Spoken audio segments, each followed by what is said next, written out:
The night hung heavy over the capital, a storm waiting to break. Outside the presidential palace, the wind whispered through the iron gates, carrying with it the distant hum of a restless city. The guards stood firm, rifles on their shoulders, eyes scanning the dark horizon. They believed the danger lurked beyond those gates. They were wrong. The real danger had already walked through those gates hours ago, and now it walked right beside the president himself. Captain Ibrahim Traoré, president of Burkina Faso, sat in his study, papers scattered across the desk, the last page of an intelligence report trembling slightly beneath the hum of the air conditioner. Words like foreign interference and Abidjan conspiracy glared back at him. France. Again, he exhaled deeply, closing the file. The flicker of the desk lamp caught the tension in his eyes. A man carrying a nation on his shoulders, yet still grounded in faith and humility. He rose, stretching stiffly. The palace was silent, eerily so. Even the ticking of the wall clock seemed too loud. As he stepped into the private hallway, a familiar voice broke the quiet. "Late night again, cousin." Ibrahim turned. Standing there was Yacouba Traoré, his cousin, his brother in arms, the man who once pulled him out of a battlefield ditch years ago. A faint smile crossed Ibrahim's face. "Couldn't sleep either, Yacouba?" "Not tonight," Yacouba replied, his tone calm, almost too calm.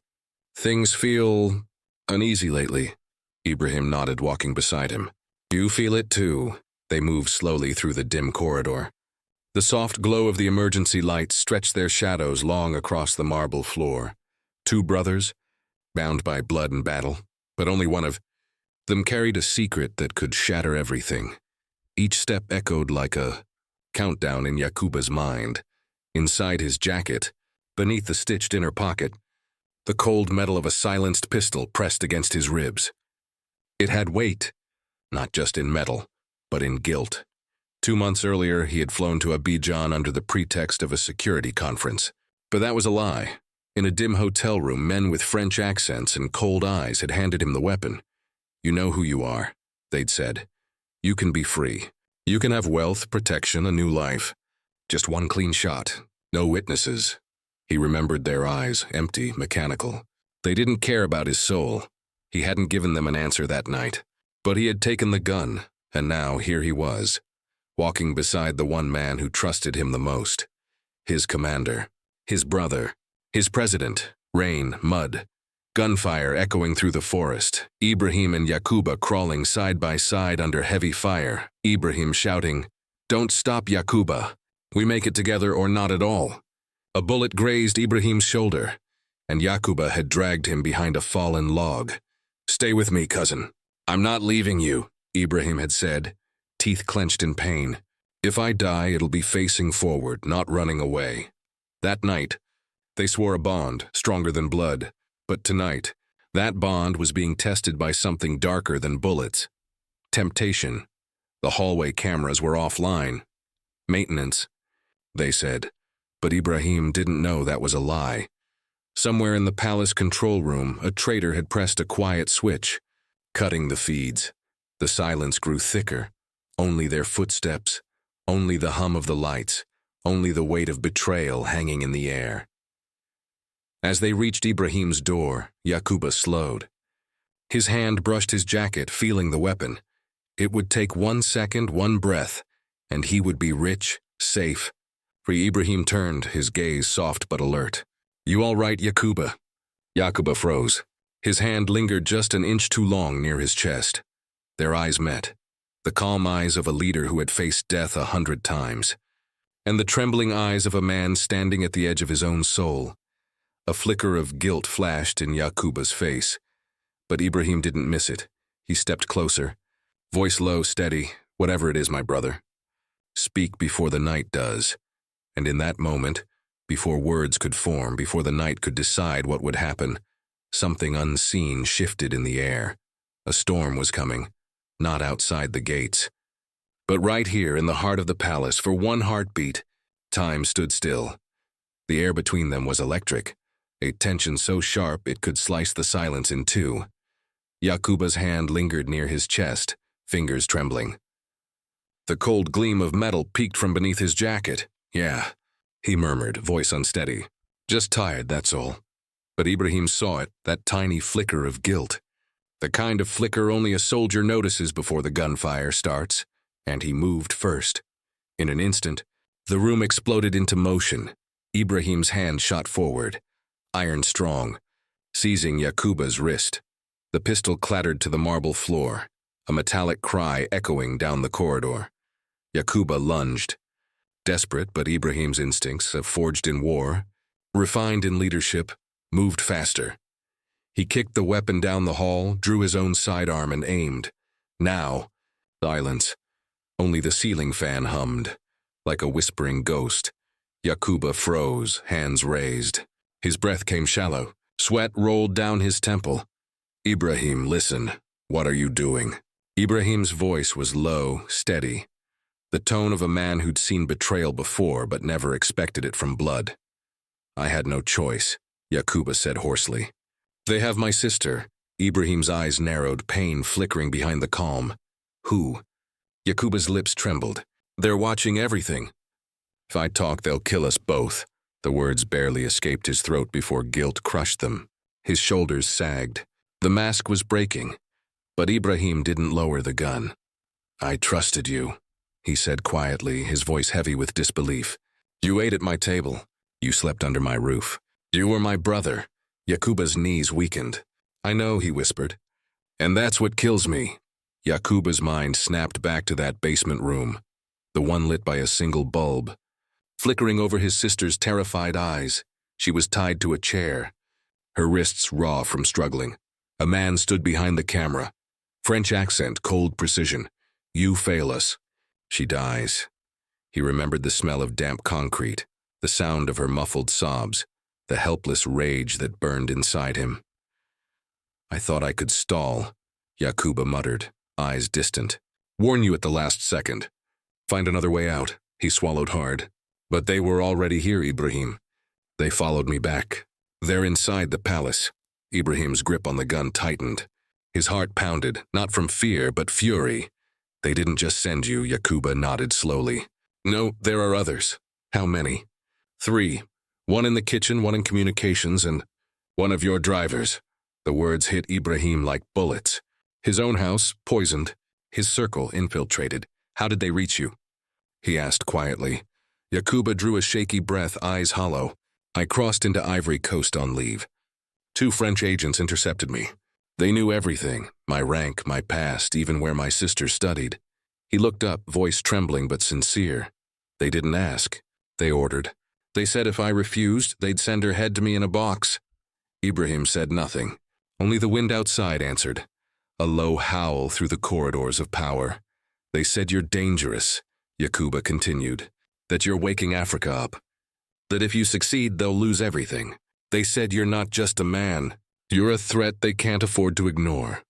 Ibrahim let the words linger in the silence. His breathing slowed. The storm in his chest was quiet now. He lowered the gun, not in mercy, but in understanding. With a flick of his wristwatch, a silent code was sent. Within seconds, footsteps thundered down the hall. 4 elite guards appeared, rifles ready. "Take him to the black room," Ibrahim ordered, his tone unshaken. "Alive. No harm. I'll speak with him at dawn." Yakuba didn't resist. He simply nodded, defeated. As the guards led him away, he turned once more, eyes filled with regret and something deeper. Gratitude, because Ibrahim hadn't pulled the trigger. When the hallway emptied, Ibrahim locked the door behind him. The silence that followed was suffocating. He leaned against the wood, exhaled slowly, and looked at his trembling hands. Not from fear, but from controlled rage. They hadn't tried to kill him, they wanted to break him, to make him doubt his people, his own blood, his own purpose. He walked to the drawer, opened it, and pulled out a single red-sealed file, Operation Serpent. The wax broke under his thumb. Inside, photographs, coded notes, a map of Abidjan. At the bottom of the first page, written in looping black ink, ghost from the colonial past. A man who still played God with African lives. Ibrahim stood by the window, staring out over the sleeping city. The streets were calm, but he knew now that calm was a lie. The quiet before the storm.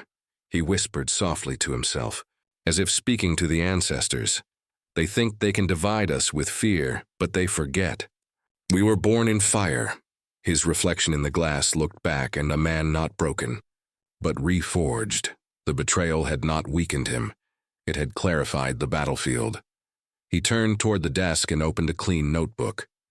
On the first page, he wrote one sentence, slow, deliberate. Prophetic. If they come for one African leader, let them know. They awaken all of Africa. The lamp flickered.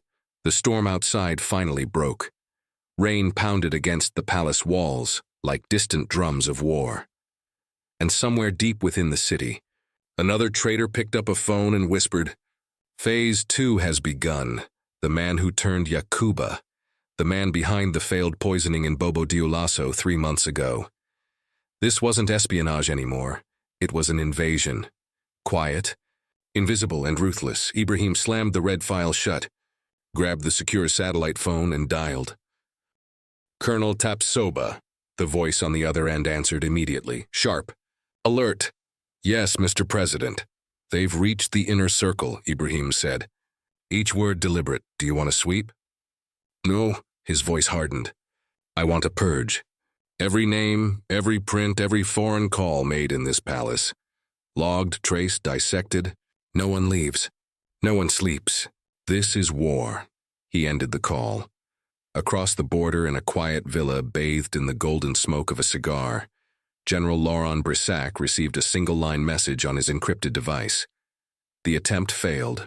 He knows. Brissac didn't flinch. He leaned back, staring into the night, the dim light reflecting off his cold, calculating eyes. So, he whispered, a faint smile curling. He's still alive. He poured himself a glass of cognac, the ice clinking like the ticking of a clock, but the smile faded just as quickly. The game had changed. The first light of dawn broke across the city, spilling long shadows across the quiet streets. Inside the presidential palace, there was no rest, only the sharp tension of sleepless loyalty. Captain Ibrahim Traoré walked through the marble halls, his jaw tight, eyes heavy with both fatigue and fury.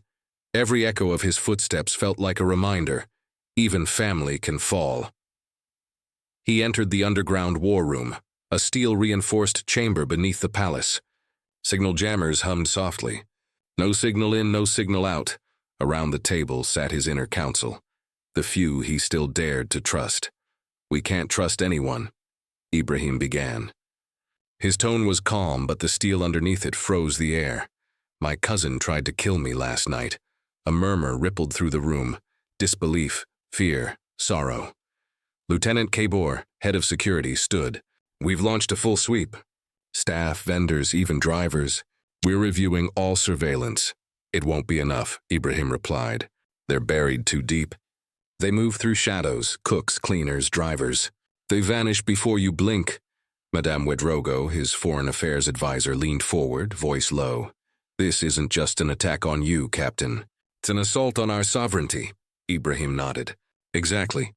That's why I'm reaching out to Moscow and Beijing. We need cyber and signal intelligence, not to serve them, but to learn how to fight. No one objected. The old rules had burned in the fire of betrayal. Far away, in a fortified villa surrounded by silence, Brissac watched the sunrise over Abidjan. His phone buzzed. Another coded message.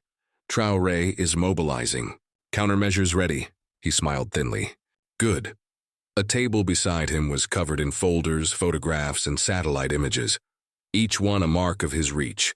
Agents buried in African governments, politicians on his payroll, doctors, drivers, journalists, all puppets in his invisible empire. A distorted voice came through a secure line. The cousin failed, but the operation continues. The doctor in Bobo is ready. Escalation is underway. Brissac exhaled a ribbon of smoke, the ember of his cigar glowing like an eye in the dark. Good, he murmured. Don't kill him yet. Break him first. A leader dies once, but doubt kills him every day. Night fell again over Ouagadougou. Ibrahim sat at his desk, staring into the empty courtyard. He could still see Yakuba's face, eyes trembling with guilt. They had turned blood into weapons. They were trying to corrupt love itself. His phone vibrated. "Colonel Tapsoba," the voice came. "Through. We've started interrogations. Some staff are talking. Others refuse. But we're closing in. Find out who disabled the hallway cameras," Ibrahim said softly, "and who tipped Yakuba about surveillance." "Yes, sir." Before the line could cut, the door burst open. A young officer stumbled in, pale, breathless. "Mr. President." "Urgent report. We intercepted a live call between Abidjan and a palace contact. Code names Serpent and Cobra were used." Ibrahim's eyes darkened. Only a handful inside his circle knew those names. "They're inside," he said quietly. "They've mapped us." He stood, fire igniting behind his calm exterior. "Then we turned the map against them." He faced his team, men and women who'd followed him through deserts and wars. Feed them lies. Ghost missions. False coordinates. Let them chase shadows while we strike the truth. He paused. "This is no longer defense. From tonight onward, we hunt." Later that night, Ibrahim sat alone again. The palace felt less like a home now and more like a fortress wrapped in silence. Maps, coded messages, intercepted calls, all scattered across his desk. He picked up the secure phone. Voice steady, calm, prophetic. "General," he said, "this isn't about a palace anymore. It's a war for Africa's soul, and we will win." He hung up. Outside, the night wind stirred. A shadow moved near the palace garden wall, silent, watching. Then gone. The palace transformed overnight. Guards doubled. Systems replaced, re-encrypted. Every staff member re-vetted. But fear spread faster than command. Ibrahim could feel it in the whispers, in the glances, in the silence that followed him into every room. Something was coming, something bigger. And then his secure line buzzed again. Operation Serpent compromised. New orders, accelerate. Ibrahim's jaw clenched. France was panicking. Their next move would come fast and without subtlety. He closed his eyes for a moment, whispering under his breath, "They want to break me, but I was forged in struggle, and the fire they bring will purify us all." The camera pulls back, rain beginning to fall once more over the palace roof. The storm has returned. The war for Africa's future has only just begun. The following morning, a sleek black diplomatic car rolled to a halt at the gates of the presidential palace. Its tinted windows reflected the rising sun of Ouagadougou. A senior Ivorian official stepped out, holding a briefcase and an expression that betrayed unease. He requested a private audience with Captain Ibrahim Traoré. Wary but intrigued, Ibrahim agreed. The man was escorted into a sealed, signal-proof room. No electronics, no recording devices. "I'm not here under orders," the visitor began, his voice low, his hands trembling slightly. "This is personal." Ibrahim said nothing, only watched him with that quiet, unblinking intensity that unnerved even his friends. "The people who turned Yakuba," the man continued. "They've placed someone even closer to you." Ibrahim's jaw tightened. "Who?" The official hesitated, then spoke. "Musa Traore, your cousin. Head of your driver unit." The president went still. Musa, the man who had driven him through revolts, gunfire, storms. The one who never once raised his voice. Why him? "They want your routes," the visitor whispered. "Access codes, blind spots, motorcade patterns. They plan to strike from within the gates." For a long moment, Ibrahim said nothing. Then, without looking up, he gave a single order. Musa was taken quietly. No alarm, no accusation, only silence. He sat in the interrogation room, calm, steady, collected. He denied everything. His tone never broke, his eyes never shifted. "He's either innocent," one interrogator said, "or very well trained." Behind the mirrored glass, Ibrahim watched. His own reflection looked back. A man caught between duty and blood. For the first time, he didn't know who to believe. Then an idea sparked, sharp, cold. Deliberate, he turned to Colonel Tapsoba. "We stop reacting," he said. "It's time to take control." The plan was simple and brilliant. Don't break Musa and Yakuba. Use them. Let them believe they were forgiven. Let the French handlers believe the Channel was still alive. Every message they sent from now on would be written by Traoré's intelligence team, disguised as authentic reports from inside the palace. Colonel Tapsoba frowned. You're turning them into double agents. They're not agents, Ibrahim replied, eyes burning with quiet fire. They're pieces, and this is our board now. The trap was laid. Weeks passed. Musa and Yakuba resumed contact with their French handlers, sending updates. Voice clips coded coordinates, but every word, every phrase, every breath was crafted by the intelligence unit. False troop movements, fake security flaws, imaginary divisions inside the military, and the French believed every bit of it. Inside the palace, the mood changed. Ibrahim's team moved with silent precision, every step part of a larger deception. Outside, the world saw calm, but within those marble walls, a silent war was raging, and Captain Ibrahim Traoré, once on defense, was now the hunter. One evening, under a washed-out moon, Ibrahim walked alone through the palace gardens. The rain had just ended. The air smelled of wet soil and jasmine. He saw a figure by the hedges, half in shadow, half in light, Musa. Their eyes met. No words, no anger, just a silence heavy with everything that could never be said. For a heartbeat, time froze. They both knew. This war was no longer political, it was personal, and only one side would walk away whole. Behind the scenes, the operation deepened. The French handlers, growing impatient, pushed harder. Send coordinates, give us names. Who guards the east gate? Every request was answered, with carefully designed lies. Meanwhile, Traoré's intelligence traced the signals, triangulated transmitters, and quietly mapped the enemy's entire network across West Africa, silent, patient, ruthless. But the weight of it all began to break Musa. One night, Musa entered the palace library, one of the few rooms left untouched by surveillance. He closed the heavy oak door and faced Ibrahim. I can't do this anymore, he said, voice trembling. I'm lying to them. To you, to myself. They promised my family protection if I helped. He looked down. I feel like I'm being torn apart. Ibrahim stood, his expression unreadable. Then he stepped closer, placing a hand on Musa's shoulder. We'll protect your family, he said softly. But you must hold the line. This fight is bigger than us.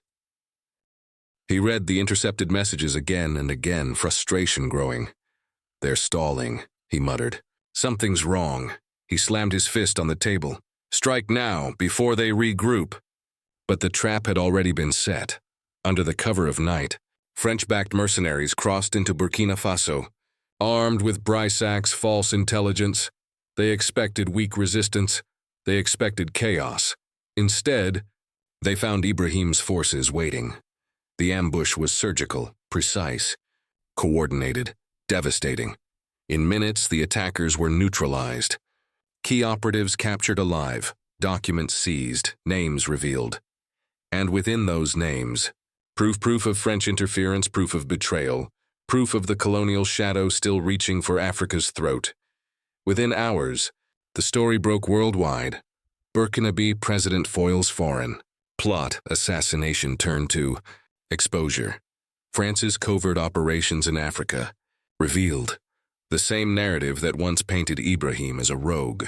Captain now hailed him as a strategist, a man who'd turned betrayal into victory. At the press podium, Ibrahim stood beneath the glaring lights. No notes. No teleprompter. Only conviction. His voice echoed across the hall. Colonial shadows will no longer poison Africa's future.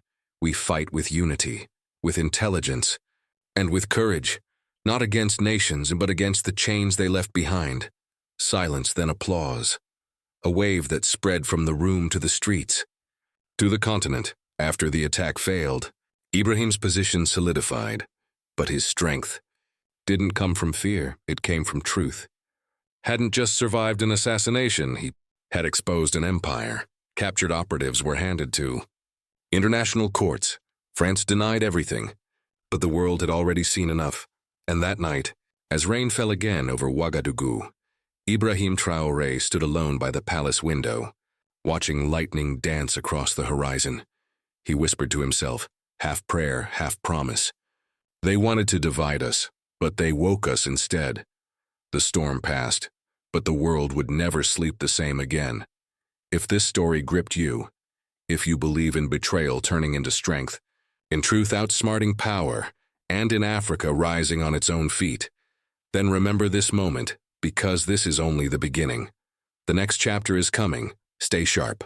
Stay free.